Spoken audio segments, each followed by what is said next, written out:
ဤကြောင်းတိုင်း၌စိတ်ကောင်းရှိဖို့ကပထမဝိနည်းလေးစားဖို့ကဒုတိယကျမ်းမာဖို့ကတတိယတန်ရှင်းဖို့ကစတုထအဝတ်စားတတ်ဖို့ကပင်စမအနေထိုင်တတ်ဖို့ကသတ္တမအပြောအဆိုတတ်ဖို့ကတတ္တမအသွားလာတတ်ဖို့ကအဋ္ဌမစီကံလိုက်နာဖို့ကနဝမစာတတ်ဖို့ကဒသမဤ10ချက်ကိုအစဉ်အတိုင်းဂရုစိုက်ပါလို့ဆရာတော်ကြီးလမ်းညွှန်ခဲ့တာတွေကို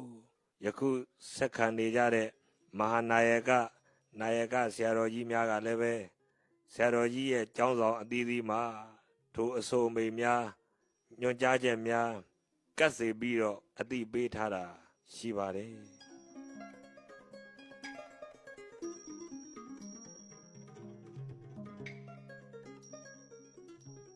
စီကံတမချမှတ်ထားတဲ့စီကံကြီး10ချက်ပထမတော့3ချက်နောက်5ချက်နောက်10ချက်ကိုတန်းပြီးတော့စိတ်ကိုကြံတဟိုနေပြိုသွားစည်းစာများ10ပါးကြောင့်စီကံအဲ့10ချက်မှာစိတ်ကောင်းရှိအောင်တတိညာဆောင်ခုတောင်ချမ်းသာမည်အဲ့စိတ်ကိုကောင်းအောင်တတိနဲ့ညာဥသိပါတဲ့တတိနဲ့ညာဥသိလို့ရှိရင်စိတ်ကောင်းရှိပါတယ်တဲ့နောက်ကိုတဲ့ဘုရားဝိလို့မသုံးဘဲနဲ့ဝိဆိုတာဝိနည်းအဓိပ္ပာယ်ကိုကြတော့လူနဲ့လဲဆိုင်သာသနာဝန်ထမ်းတွေလဲဆိုင်တော့ကိုချင်းကောင်းမှုတွေသိရတဲ့ကိုချင်းကောင်းအောင်တတိညာဆောင်ခုတောင်ချမ်းသာမည်စိတ်ကိုကြမ်းမာလီအောင်တတိညာဆောင်ခုတောင်ချမ်းသာမည်တန့်ရှင်းလီအောင်တတိညာဆောင်ခုတောင်ချမ်းသာစိတ်ကိုကြမ်းတမ်းဆိုပြီးတော့ပထမဆုံးစတုကပ်ပေါ့နောက်ဝို့နေပြောသွားဝတ္တဇာတအောင်ဘာကြီးတုံတတိနဲ့ညာကြီးတယ်တတိနဲ့ညာဥသိလို့ရှိရင်ဝတ္တဇာတတယ်ဝတ္တဇာတရင်ဘုရားတို့သာသနာမှာအကျိုးရှိတာတွေအများကြီးနေထိုင်တတ်အောင်တတိညာဆောင်ခုတောင်ချမ်းသာပြီပြောဆိုတတ်အောင်တတိညာဆောင်ခုတောင်ချမ်းသာပြီသွားလာတတ်အောင်တတိညာဆောင်ခုတောင်ချမ်းသာပြီစိတ်ကိုကြမ်းတမ်းကဒီကိုဝို့နေပြောတတ်ဆိုတာလည်းလူတွေအပြောတတ်လို့ရှိရင်လည်းသိပြီးတော့ထိရောက်တယ်စီကံရှိဖို့လည်းအရေးကြီးတယ်လူစီကံယာစီကံရှင်းစီကံလူစီဘလူစီလို့ဆိုတာပဲစားတဲ့အသိပညာအသိလိမ္မာဉာဏ်ပညာပေါ့အသိပညာပွင့်ထွန်းပေါ်ပေါက်လာရင်အဲ့ဒီအသိပညာကဘာကြီးကိုအုပ်စိုးနိုင်တာဒါပညာသိရည်ကြီးတယ်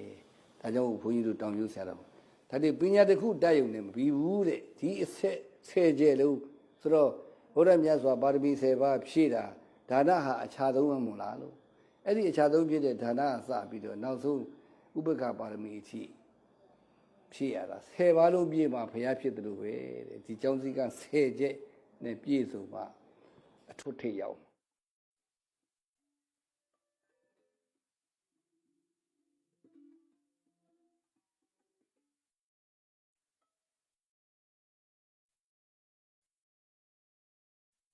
သာသနာကြီးဖြစ်ခဲ့တဲ့နဲ့ဘာကြောင့်စတတ်ဖို့နောက်ဆုံးထားရတော့ဆိုဆရာတော်ရဲ့ယူဆချက်ကဝိနည်းမလေးစားပဲစတတ်နေတယ်စိတ်ကောင်းမရှိပဲနဲ့စတတ်နေတယ်သူ့အတွက်အကျိုးမရှိဘူးပေါ့ဝိနည်းလည်းလေးစားတယ်စာလည်းတတ်တယ်အဲ့လိုဆိုလို့ရှိရင်သူ့အတွက်လည်းအကျိုးရှိတယ်ပေါ့နော်အဲ့ဒီအနေနဲ့ဆရာတော်ဘုရားကြီးကနောက်ဆုံးကြစတတ်ဖို့ကတသမသာသနာတော်ကြီးအတွက်ဖျားအကြိုက်ဖြစ်ဖို့ရာတွင်ဉာဏ်ကောင်းယုံဖြင့်မပြီးသေးပါရုပ်ရည်ယူပကားပြည့်စုံယုံဖြင့်လည်းမလုံလောက်သေးပါ